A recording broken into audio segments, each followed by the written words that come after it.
It started like any other Tuesday at the office. The gentle hum of the air conditioning, the familiar click-clack of keyboards, and the occasional ring of a desk phone filled the air. I was buried in paperwork, rushing to finish a presentation for tomorrow's client meeting, when my phone buzzed. One message from my husband that made my heart stop. "I know everything. Coming home now." My hands trembled as I read those words over and over. The coffee cup I'd been holding slipped from my grasp, spilling across my desk and staining the documents I'd spent hours preparing. But I barely noticed. All I could think about was my phone, my unlocked phone that I'd accidentally left on the kitchen counter that morning while rushing to work. The phone that contained months of messages between me and my boss. I grabbed my purse and jacket, not even bothering to shut down my computer. "Family emergency," I mumbled to my confused coworker as I rushed past her desk. The elevator seemed to take forever, each second feeling like an eternity. My mind raced with possibilities, excuses, explanations, but deep down, I knew there was no talking my way out of this one. The drive home was a blur. Every red light felt like torture, every slow driver in front of me an obstacle between me and damage control. My relationship with my boss had started innocently enough, late meetings that turned into dinner discussions, shared cab rides home during rainy evenings, conversations that went beyond work and into personal territory. I never meant for it to become more than that. I thought about my husband, about the life we built together over the past 5 years. The small house we'd saved up for, the weekend trips to the countryside, the dreams we shared about starting a family someday. How had I let things spiral so far out of control? Pulling into our driveway, I noticed his car was already there. My stomach churned as I walked up to our front door, my keys jingling in my shaking hands. The house was quiet, too quiet. Usually, you could hear the TV news playing in the background or music from his workout sessions. But today, there was nothing but silence. I found him sitting at our kitchen table, still in his work clothes. My phone lay in front of him like evidence at a crime scene. His face, usually so warm and expressive, was unreadable. The sunlight streaming through our kitchen window cast shadows across his features, making him look like a stranger. "How long?" he asked, his voice barely above a whisper. No anger, no shouting. Somehow, this calm demeanor was worse than any outburst I had imagined. I stood frozen in the doorway, my purse slipping from my shoulder and hitting the floor with a thud. The sound echoed through the silent house. The photos on our walls, happy moments from our wedding, holidays, and family gatherings, seemed to stare down at me accusingly. "I can explain," I started, but the words felt hollow even as they left my mouth. What could I possibly say? That I got caught up in the excitement? That I felt neglected because of his long hours at work? That I never meant to hurt him? He held up his hand, stopping my weak attempt at an explanation. I saw the messages, all of them. The late-night conversations, the secret meetings, that his voice cracked slightly, the things you said to each other. The worst part wasn't the anger or disappointment in his eyes, it was the pain. Raw, undisguised pain that I had caused. The kind that changes people forever. I watched as the man I loved, the man who had always believed in me, looked at me like I was a complete stranger. In that moment, standing in our kitchen with the afternoon sun casting long shadows across the floor, I realized that some mistakes can't be undone. Some trust, once broken, leaves scars that never fully heal. The life we had built together, the future we had planned, it was all hanging by a thread because of choices I had made. The clock on our wall ticked loudly, marking each second of this unbearable silence. Outside, I could hear our neighbors' kids playing, their laughter a stark contrast to the heavy atmosphere inside our home. The ordinary sounds of life continuing while my world was falling apart. "We need to talk," he finally said, pulling out the chair across from him. "And I need you to tell me everything. No more lies, no more excuses. Everything." As I sat down at our kitchen table, the place where we had shared countless meals and conversations, I knew this would be the hardest conversation of my life. But I also knew I owed him the truth, no matter how painful it would be to tell it. As I sat across from my husband at our kitchen table, memories flooded back of how everything had slowly unraveled. It wasn't a sudden thing, more like a thread slowly pulling loose from a sweater until the whole thing falls apart. 3 years into our marriage, I'd gotten that promotion at work. I remember how excited we both were, celebrating with takeout and cheap champagne in our tiny apartment. "This is just the beginning," he'd said, raising his plastic cup to mine. If only we'd known what that beginning would lead to. My new position meant working directly under the company's marketing director. He wasn't what you'd expect, no sleazy comments or inappropriate behavior at first. Instead, he was brilliant at his job, respected by everyone, and had this way of making you feel like you were the most capable person in any room. The late meetings started gradually. "Just one more revision," he'd say, and I'd find myself ordering dinner to the office, poring over presentation slides until the cleaning staff came through. My husband was busy with his own career, often working night shifts at the hospital. Our schedules rarely aligned anymore, our conversations becoming quick texts and rushed phone calls between meetings. I remember the first time something shifted. It was raining heavily one evening, and my boss offered to share his cab ride since we lived in the same direction. We talked about everything except work, books, travel, our dreams before we got caught up in corporate life. It felt nice to have someone really listen, to have actual conversations instead of just discussing patient charts or marketing metrics. The texts started innocently enough. Work-related at first, then funny memes, then personal jokes. I told myself it was just friendly colleague stuff. But deep down, I knew I was deleting those messages for a reason. I knew why my heart would jump when his name popped up on my phone. Looking back now, I can see all the warning signs I chose to ignore. The way I started putting more effort into my appearance before work. How I'd volunteer for projects I knew would mean working late with him. The little rushes of excitement when he'd casually touch my shoulder while looking at my computer screen. My husband noticed changes too, though he didn't know their real cause. "You seem distant," he'd say, reaching for my hand across our dinner table on the rare nights we were both home. I'd blame it on work stress, on deadline pressure. Technically, it wasn't a complete lie. Work was consuming me, just not in the way he thought. The guilt was always there, like a constant weight in my stomach. I'd see my husband's coffee cup in the sink from his early morning shift, or find sticky notes he'd left me with little hearts drawn on them, and feel like the worst person in the world. But then I'd go to work, get caught up in the thrill of forbidden emotions, and push that guilt aside. Everything came to a head during a business trip last month. The team was celebrating landing a major client, everyone a bit too happy, a bit too relaxed. My boss and I ended up being the last ones in the hotel bar. One drink led to another, and then, well, there are some lines that once you cross them, you can never go back. After that night, things escalated quickly. Secret lunch meetings turned into hidden moments in his office. Each time, I'd swear it was the last time that I'd end it. But I kept going back, addicted to the excitement, the validation, the escape from my increasingly complicated reality. The worst part wasn't even the physical betrayal, it was the emotional one. I started sharing things with my boss that I used to only share with my husband. My fears, my dreams, my frustrations. Each confidence shared was another brick removed from the foundation of my marriage. Now, sitting here with my husband's devastated eyes fixed on me, I realize how many chances I had to stop this train before it crashed. Every deleted text was a chance. Every guilty moment was a warning. Every sleepless night was an opportunity to come clean, to fix things before they became unfixable. The sun is setting outside our kitchen window now, casting long shadows across the table between us. In the fading light, I can see the pain etched across my husband's face, the subtle tremor in his hands as he waits for me to explain myself. How do you explain something you don't fully understand yourself? How do you tell someone you love that you broke their trust for reasons that now seem so hollow, so meaningless? The clock on our wall keeps ticking, counting down the seconds until I have to start talking, until I have to find words for my actions. The weight of everything I'm about to lose sits heavy on my chest. Our shared dreams, our planned future, our trust, all of it balanced on the edge of a cliff, waiting for my next words to either pull it back or push it over completely. The kitchen had always been my favorite room in our house.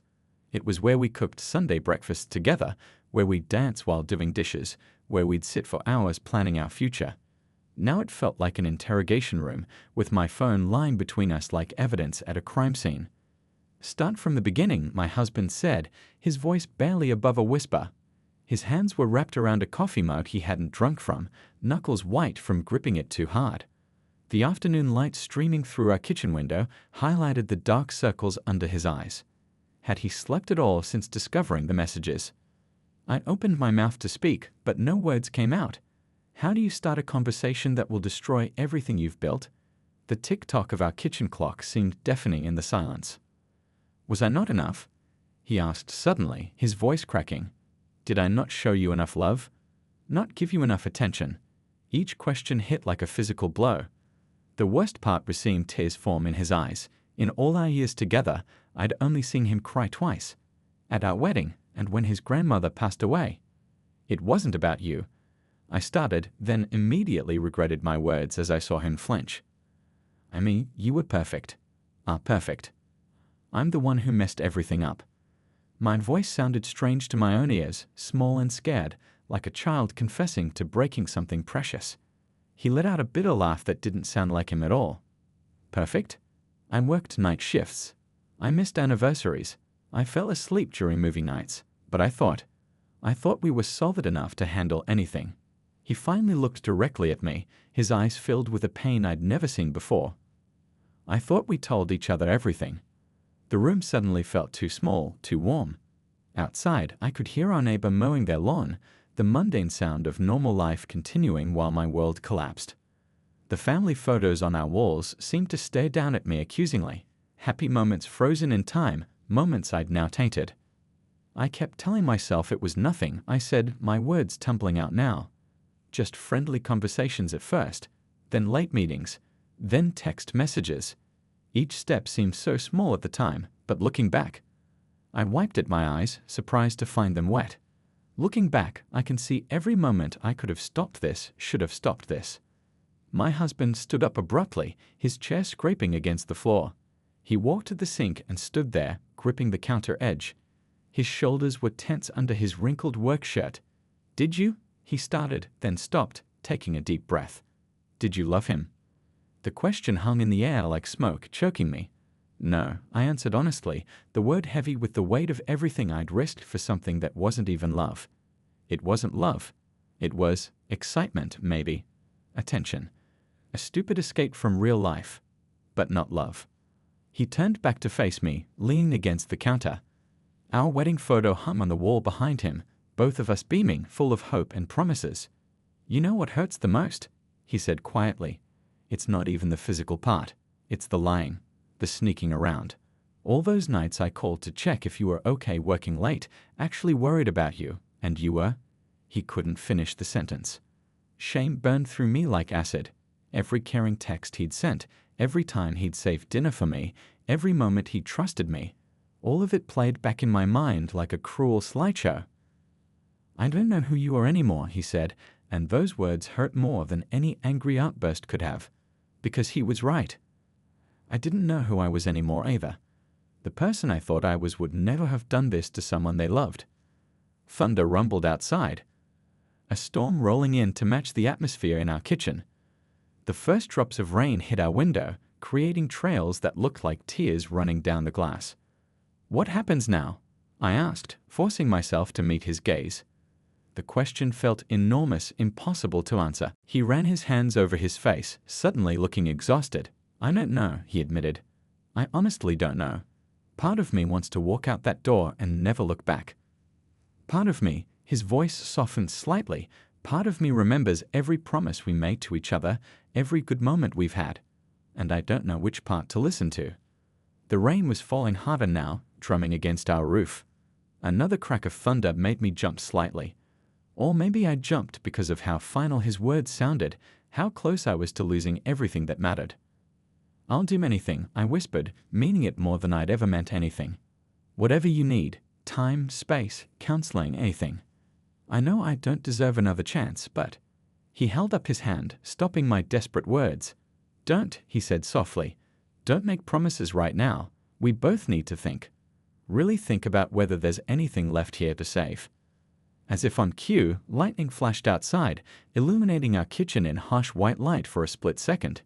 In that moment, I saw every crack I'd created in our marriage reflected in my husband's eyes, and wondered if some things, once broken, can ever truly be fixed. The days after everything came out were the hardest. Our house, once filled with laughter and casual conversation, turned into a maze of careful movements and avoided glances. The silence was deafening. Even the usual creaks and settling sounds of our home seemed to echo differently now. I took a leave of absence from work, unable to face the office or my boss. My husband moved into the guest room without a word, taking only his essential clothes and toiletries. Each morning, I'd wake up to the sound of him getting ready for his hospital shift, the quiet routine of his footsteps, and the gentle closing of doors, a reminder of how carefully we were tiptoeing around each other. The small things hurt the most. Finding his coffee mug in the dishwasher instead of left out for me to wash like usual. No more good morning texts. The wedding photos still hanging on our walls felt like they were mocking us, snapshots of happier times that now seemed like they belonged to different people entirely. One evening, about a week after everything came out, I was sitting on our back porch when I heard his car pull into the driveway. Usually, he'd come in through the garage, avoiding any chance of running into me. But this time, he walked around to the back. I could smell the hospital antiseptic still clinging to his scrubs as he sat down in the chair next to mine. "I talked to my mom today," he said quietly, staring out at our small garden. "The tomato plants we planted together in spring were heavy with fruit now." She asked why I haven't been answering her calls lately. He ran his hands through his hair. A gesture so familiar it made my heart ache. I couldn't tell her. I couldn't break her heart like that. She loves you like her own daughter. The weight of how many people I'd hurt kept growing heavier. It wasn't just about us anymore. It was about our families, our friends, the entire life we built together. I thought about his mother's warm hugs, her Sunday dinners, how she'd taught me her secret recipe for apple pie. The thought of losing her too made my chest tight. The next day, I found a business card on the kitchen counter for a marriage counselor. My husband had scribbled a date and time on the back. No note, no explanation needed. It was the first tiny spark of hope I'd felt in weeks. Work kept calling, asking when I'd be back. I finally answered one day, requesting an extended leave.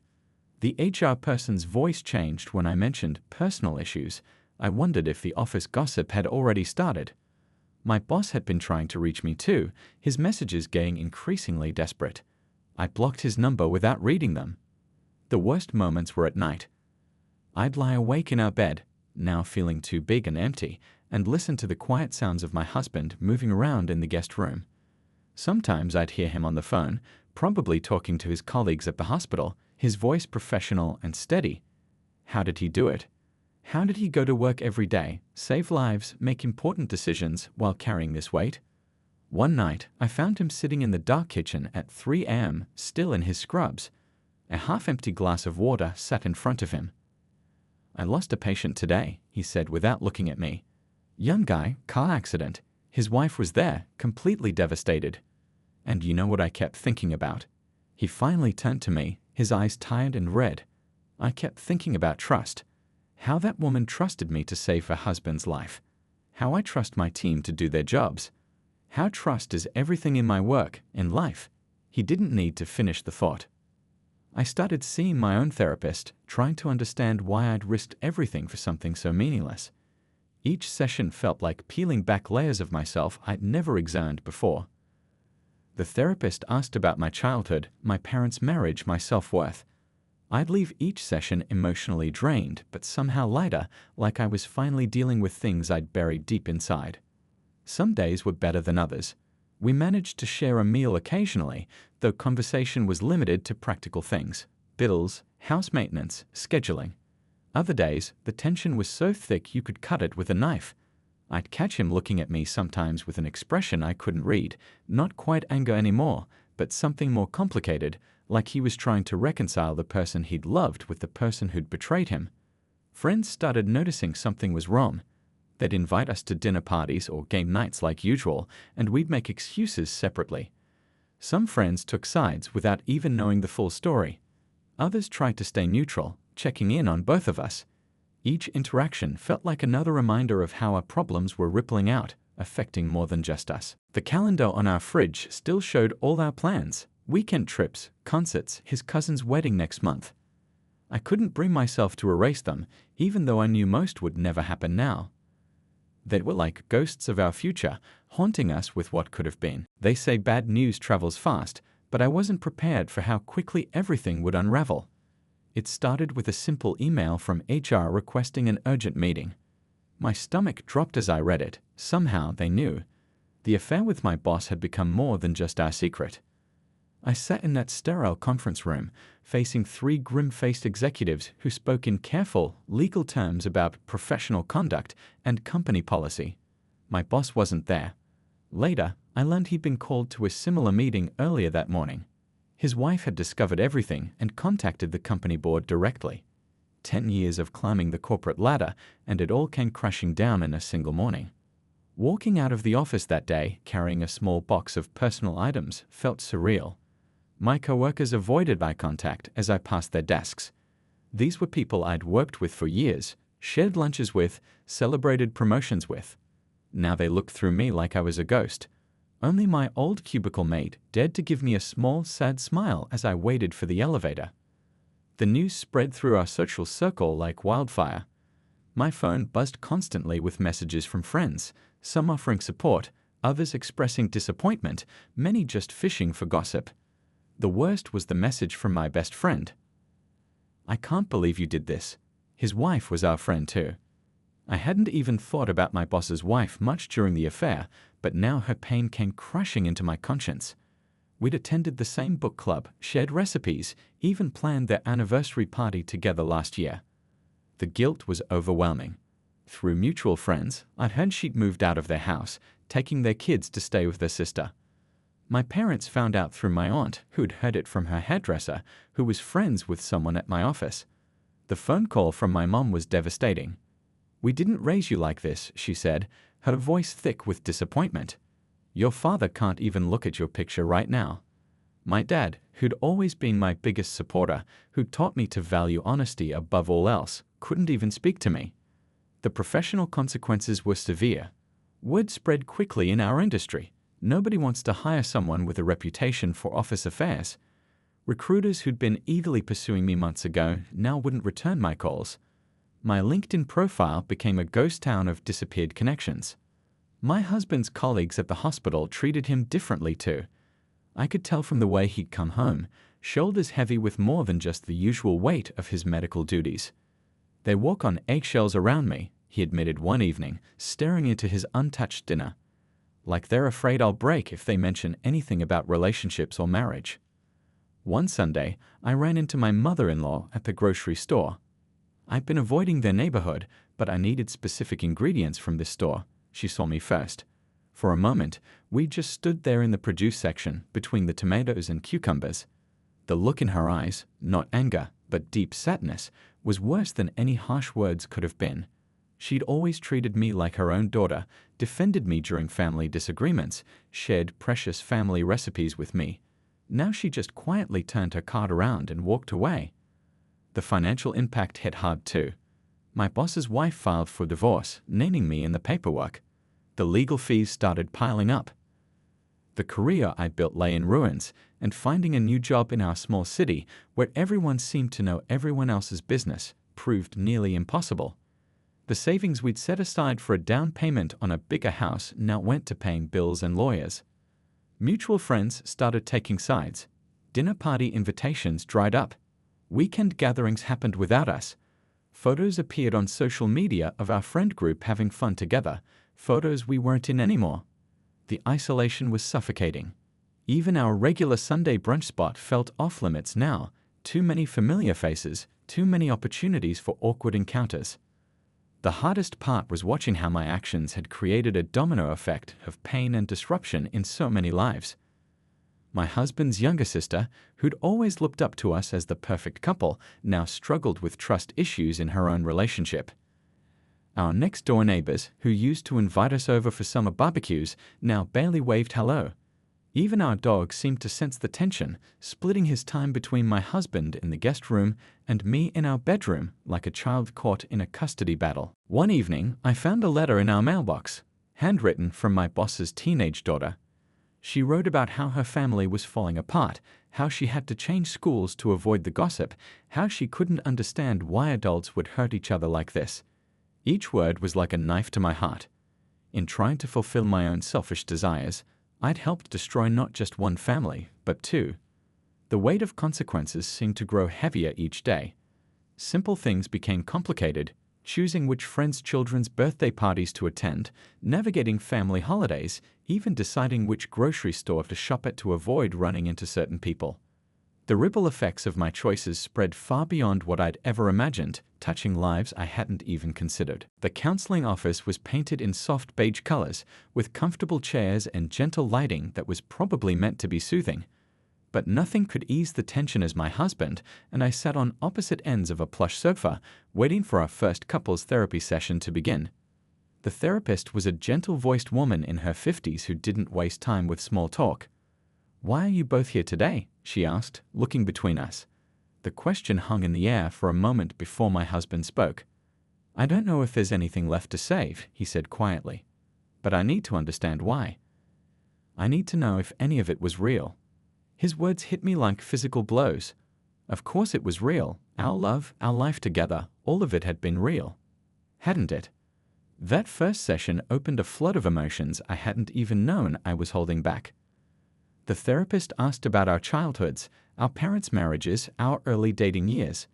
With each question, layers of my behavior began to make a horrible kind of sense. I talked about growing up watching my mother constantly seek validation from men, jumping from relationship to relationship. How I'd promised myself I'd never be like her, yet here I was, having done something even worse. My husband listened silently, his hands clasped tightly in his lap. In my individual therapy sessions, I dug deeper. "What were you really looking for in the affair?" my therapist asked one day.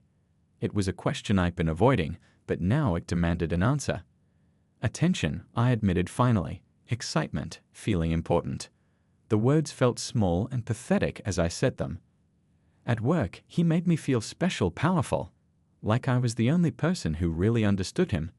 I paused, the realization hitting me.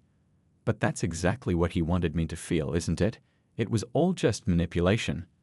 The hardest sessions were the ones where we talked about trust.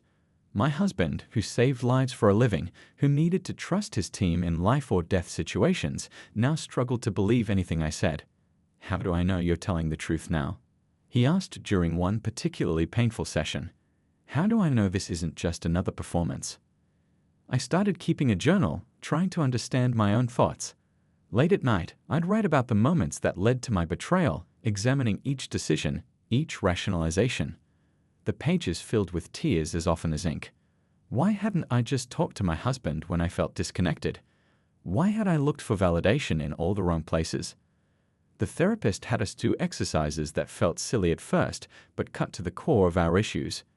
We had to sit facing each other and maintain eye contact while expressing our feelings. The first time we tried, I couldn't hold his gaze for more than a few seconds before the shame overwhelmed me. "I see a stranger when I look at you now," he said during one of these exercises, his voice cracking. "The person I married would never have done this."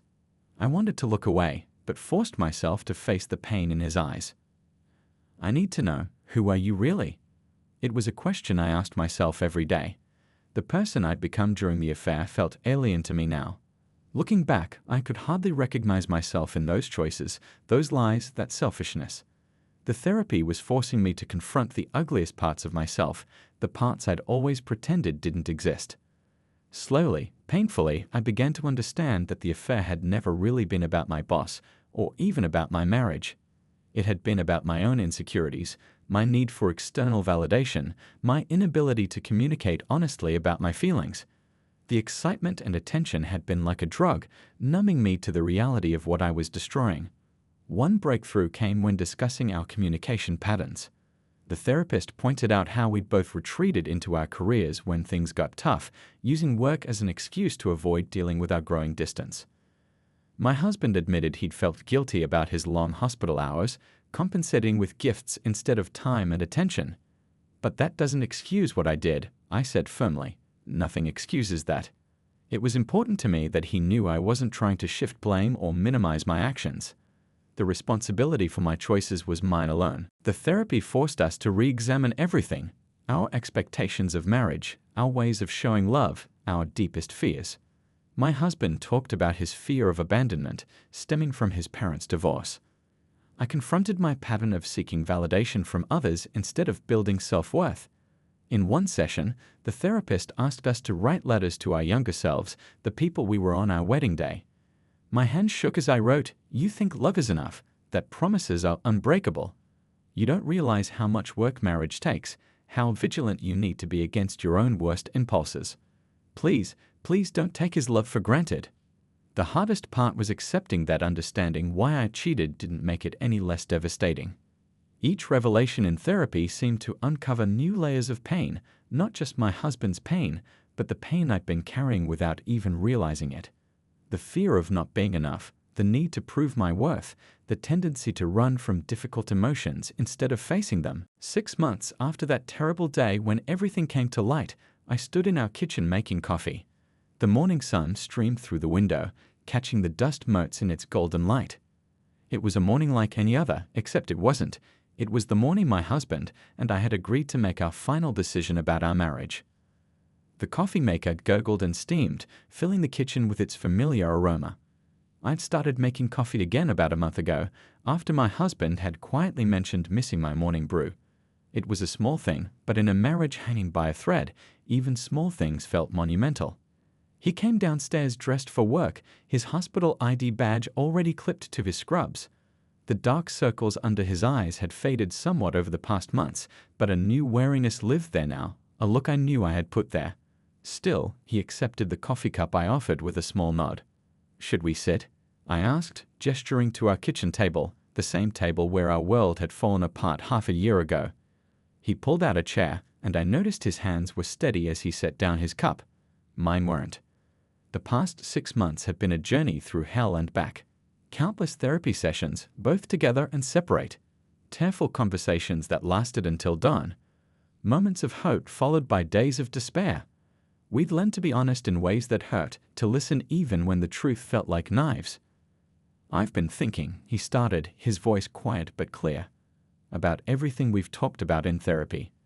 About trust and healing, and whether some things can be rebuilt." He took a sip of coffee, gathering his thoughts. "Do you remember what Dr. Chen said about forgiveness?"